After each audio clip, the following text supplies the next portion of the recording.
to another episode of Witty CFB. Your host, Rob Sheply here. And on today's episode, we are going to be discussing the South Carolina Gamecocks and just an overall outlook, expectations on what we should be seeing.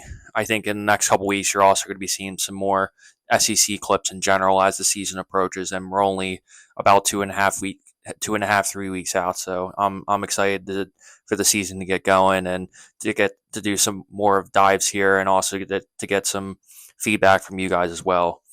You know, South Carolina is always a fascinating team to cover because for the first couple years under Shane Beamer, they were consistently making bowl appearances, and I think some may argue they might have overseeded expectations for the first couple years, but last year was a little bit more of kind of on the downside.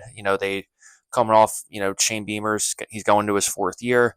They were 5-7 last year, and a lot of I think what kind of happened is it's a combination of a couple of things. I think first, I think first and foremost, I think the defense definitely was a little bit disappointing to watch in general. I think they just kind of gave up way too many big plays, and the defensive line just simply wasn't winning those battles in the trenches, and a lot of those quarterbacks were really able to kind of take advantage of that and put up points on them. And I think on the other aspect too, I think a lot of the time, Spence. I think just because of how talented Spencer Rattler is, I think it also, didn't shine a light on as many of the glaring issues that I saw offensively for them as well. But I'll get into a little bit about some of the things that they did to address all those things. But this is definitely a team in development here. It's definitely a team that you know we're at the point now where we want to start seeing more kind of that consistent what we saw, building on those first, 3 years, but building on those first 3 years and really kind of, actually, putting your footprint in there, because outside of, Steve Spurrier, that's really usually the most, kind of revered moments in, South Carolina college football. And, I'll be the first one to say I really do love listening to Shane Beamer. Every time you listen to him, whether it's in interviews, press conferences, getting motivational talks to the players, he's highly enthusiastic. He's very energetic, great sense of humor, and also you can tell just by the way he conducts himself and the way he carries himself. He's a passionate guy, and he's just somebody that I think any coach in America would want him on a staff if he wasn't running his own. And with that said, too, there definitely has been some serious change, for South Carolina this year.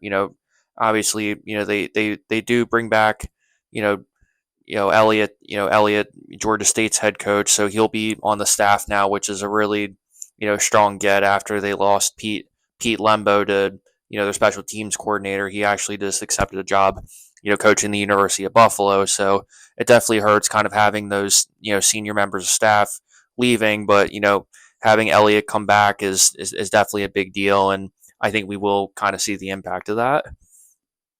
But in general too, I think, first and foremost, there's just a couple different things that I think South Carolina is really going to have to be proactive about to really make sure that they can take the necessary steps forward and really see an improvement.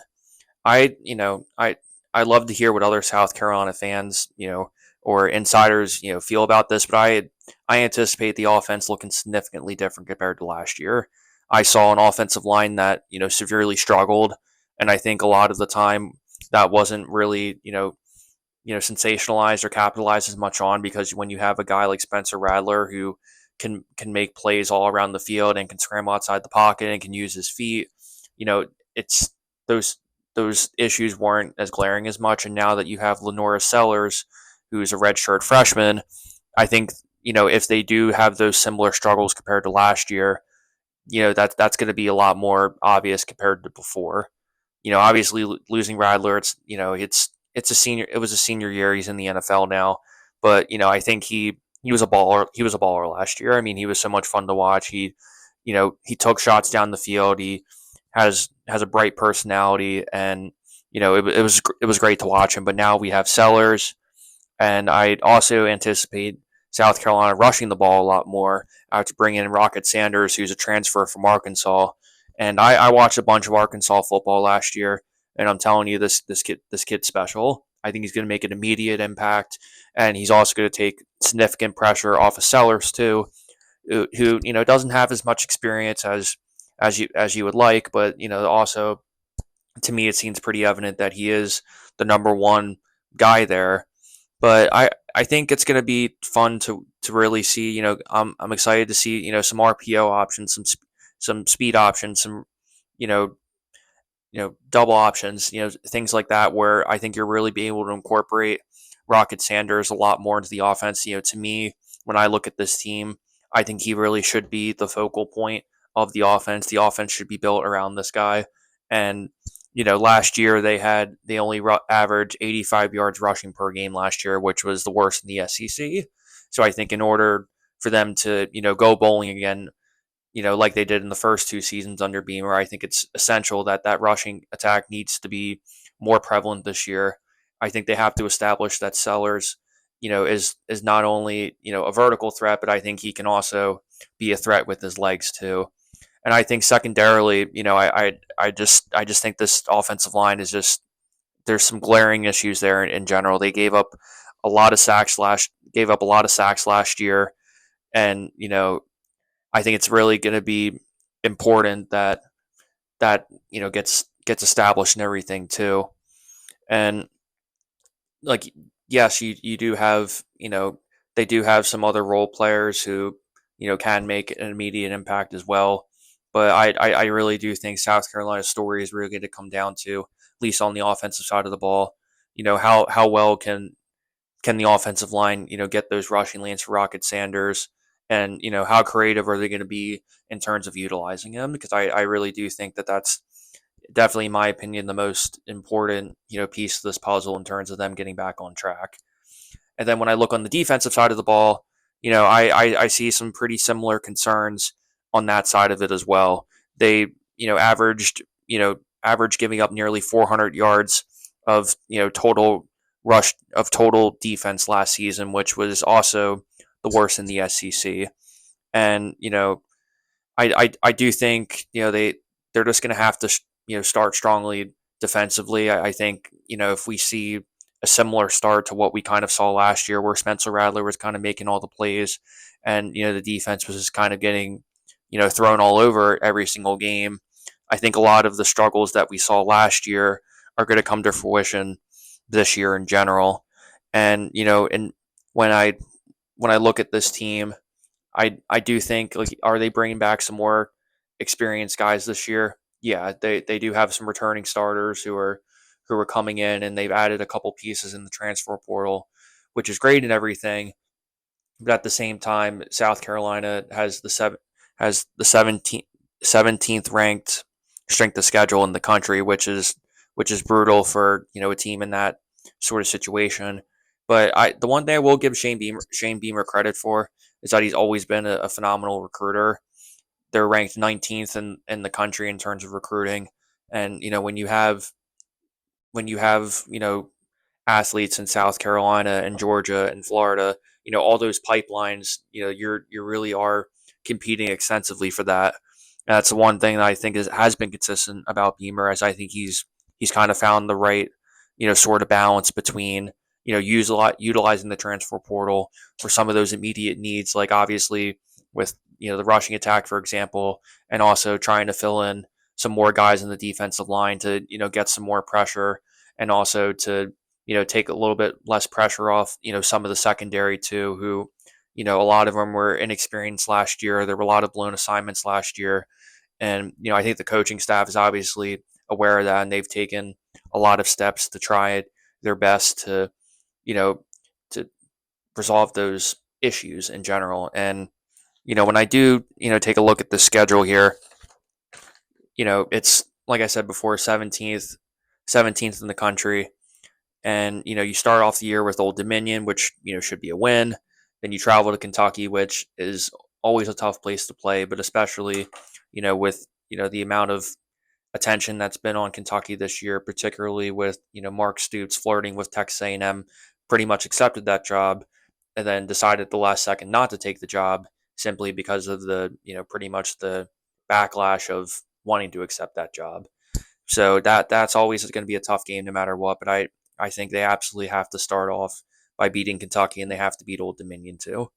So then they are on they are also hosting LSU, which I don't see LSU. I don't see South Carolina beating LSU. Although South Carolina, the one thing I will give them credit for is, although I talked a lot about their weaknesses before, it's not a tough place to play, or it is a tough place to play.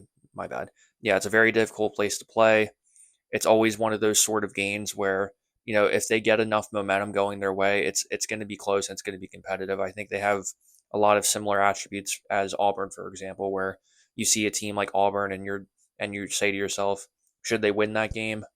Yeah, they probably should win that game, but at the same time, you know, they've had a pretty good history of kind of always being relevant too, but also maybe not championship, SEC championship, contenders, not necessarily, but consistently in a pretty prominent bowl game, and also winning some of them too. And then obviously you go, they have another tune-up game versus Akron at home, which should be a win.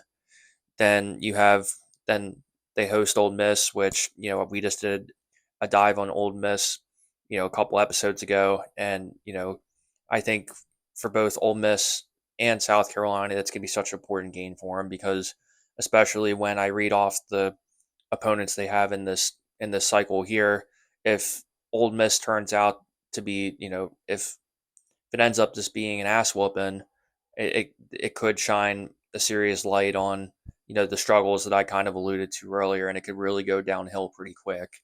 So when I see this, they have this, to me, this is one of the toughest 4 game stretches in all of college football in terms of general schedule. So I mentioned Ole Miss, then they go to Alabama. A week after, they go to Oklahoma, and then they host Texas A&M. Now I think that's a pretty brutal, you know, month schedule there. I mean, there's really going to be, luckily they have a couple games where they should be able to pad a couple wins, but the win projection for them this year was about that same sort of 5-7, 6-6, sort of ladder. But and then obviously you go after that, you have Vanderbilt, Missouri, Wofford, and Clemson. So when I look at the schedule, I see about at least 4 absolute wins, but I think in order for them to even make a bowl game this year, they're going to have to knock off somebody. And when I look at the schedule, I'm like, Clemson's going to be hit or miss, but that game's always super competitive to watch. And then you have Missouri, who I at the end of the day, Missouri, they're going to go as far as Brady Cook takes as Brady Cook takes them. So obviously, we'll have a better story in terms of what we'll see out of South Carolina by then. But overall, when I look at the schedule, I definitely see some serious concerns in terms of just teams that just simply have more talent than them. But also, you have a guy in Shane Beamer who I I do think the South Carolina fans really do like him. They are behind him. The administration's behind him. They have taken some steps to improve the offense. I definitely think they're not going to be I definitely think it's going to be a lot more balanced this year.